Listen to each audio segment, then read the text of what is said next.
Justin from Brangers Racing. We just finished installing a set of our billet mains onto a 2JZ block.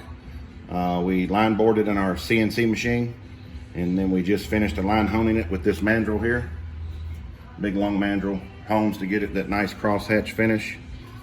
Very smooth, very nice. We got all the caps, all 7 caps within 0.2 of a thousandths, so it's perfect from one end to the other. We do measure this way. We check it in 3 different spots, this way and then also this way, but just for the video, I'm gonna go down through and show you on each 7 that it's pretty much perfectly straight and in spec. It's number 1, number 2,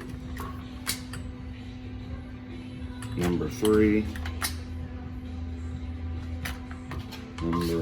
that was 4, sorry, here's number 5, number 6,